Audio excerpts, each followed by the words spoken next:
My name is Mirna Lynch, Policy Officer, also in charge with HR work at the Department of Judicial Affairs within the Ministry of Justice. We are a delegation of 6 that arrived in the Netherlands on Tuesday, March 25th to attend the 2-day National Career Fair, which was held today, March 28th, and will be held tomorrow, March 29th. On Thursday, we attended a meet and greet for the students, young professionals from Sint Maarten and others at the Sint Maarten House. At the meet and greet, the Prime Minister made mention of the brain drain within Sint Maarten and the fact that we need our students to come back home to help with the building up of Sint Maarten. After that, the head of P&O, Ms. Marisha Richardson, gave a presentation on the government organization, the different ministries and the vacancies which are available within government. This Prime Minister believes in nation building. That is the only way that he can propel the prosperity and development of a country. And I believe that that can happen with the formula of a simple thing like a library. We are calling ourselves a nation and we do not have a library still in our country. We have it now budgeted. The library is in draw condition on paper. It's approved. We're going to start building a big national library for Country Sint Maarten. We are busy installing, founding a national development bank for Country Sint Maarten that we can help the middle class, especially the lower layer of the middle class, for them to be able to purchase a house in their life. At this particular moment, a policeman married with a teacher has a big challenge to get a mortgage to purchase a house.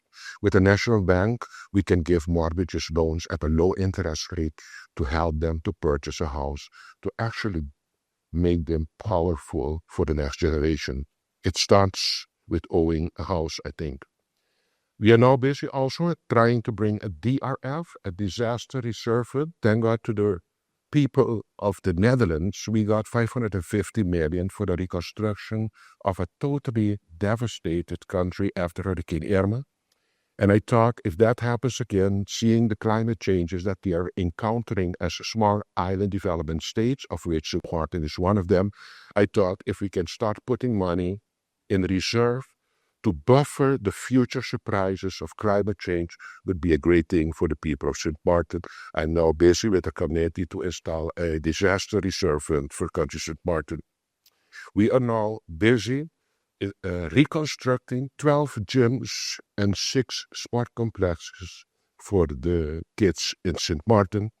And we are, of course, hoping to finalize under my tenure the new hospital for Country Sint Maarten. Another issue that we have is we have a police station that has its challenges, and I'm working now. That is one of the measures that I had in the Netherlands to see if I can get funding for me to build a new police station for Country Sint Maarten. And we're already planning to build. It is approved. We have the finance for it, partially by, thank God, the NRPB, World Bank, and the Trust Fund. With the help of the Netherlands, we're going to build an emergency operations center. That's a big bunker of concrete in which we will have our whole operational center installed to see how we can manage in times of disaster, because we have learned our lessons with Hurricane Irma. And I've lobbied in Washington, that is actually supervising the trust fund that we got as a donation grant from the Netherlands. We got about 14 million, and with that 14 million, we're going to build a new mental health care for Country Sint Maarten, because mental health care is still one of the areas in the healthcare that still need the necessary push. I have told you the ins and the outs of Sint Maarten, but seeing the fact that we have another government now with another vision, being very realistic about the realities of our country, we are hands-on trying to push Sint Maarten to propel it towards prosperity. And now I'm coming to the students. That is also a reason that we're here. We have in Sint Maarten enormous brain drain. Why? Because people are relatively unhappy because they hear that outside, abroad, people are being paid better, financially compensated better for what they can do with their work. It's very difficult for me to get here a lawyer in Sint Maarten or a technical, high educated person like we just lost our Troy Washington. For us, it's a big loss to lose such a professional that we need in the field of energy supply. And that is the reason that I'm actually encouraging everybody that wants to come to Sint Maarten, please come to Sint Maarten with totally different intention that you should start in the Netherlands. When you're a student, I can tell you, I've been a student for 14 years. I was a doctor first, and I specialized again in 6 years. And you were so finito with your horrible financial status that you thought, and now I'm going to make some money to improve my life. But now that you have the gray hairs, you're going to ask yourself, is that worth it, the money compensation for your professional contribution to a country or to your country? And in the beginning, I can understand that you're hypnotized for the secundaire arbeidsvoorwaarden, for the financial compensation. But at the end of the day, going on one day when you get a little older, I hope you will think back on me and you will realize that there are much greater things in life than the financial compensation for your professional contribution to country Sint Maarten. If you decide to come work to Sint Maarten, you're going to get this. You're going to get walking in an elevator where somebody tells you good morning, good night. Somebody is going to say, how is the family doing? Are you okay today? I miss that in Sint Maarten. People get scared of me in the elevator in my hotel though. I walk in, everybody is looking at their shoes, and nobody is seeing any. So I come in and I want to make an impact. I say, good morning. Everybody's, what is the gentleman want from me? We are not accustomed. We are millions of people walking next to each other here. Nobody is saying good day to each other. And actually, if I stop them on the road and ask them where they're going, they will be surprised that they will not have a great answer for me, that they're going in a direction that is going to improve the quality of their life. The sun, the sea, the beaches, the colorful Caribbean is going to be such a magic key in your life that you're going to get actually addicted to Sint Maarten. I can talk out of my own experience. I started in 1999 as a surgeon with my wife, Patricia, standing there. I think all women in Sint Maarten know her because she's a gynecologist. And we decided after 7 years, we stayed there from 1999 to 2006. And I decided I had something like, I'm an island boy, I'm missing something. I have to go to the outside big world that is better, faster, more efficient. I thought I missed something. And we kept it together only for 7 years. And we came back to Europe. I became a professor at the University of Maastricht. And after that, I was also next to that a surgeon in a hospital in Belgium. I kept it together with my family 7 years. And I started to miss the warmth of the people. And that made, and I always told my wife, I had a lot of feathers when I went to Europe after I was 6, 7 years. I had all colors. I had a big mouth. I was all over the place. I felt good in my skin. I went to the Netherlands, and after 6 years, I was looking in the mirror, and I was a completely dry out, gray, without color person. And I said, I have to get back to Sint Maarten.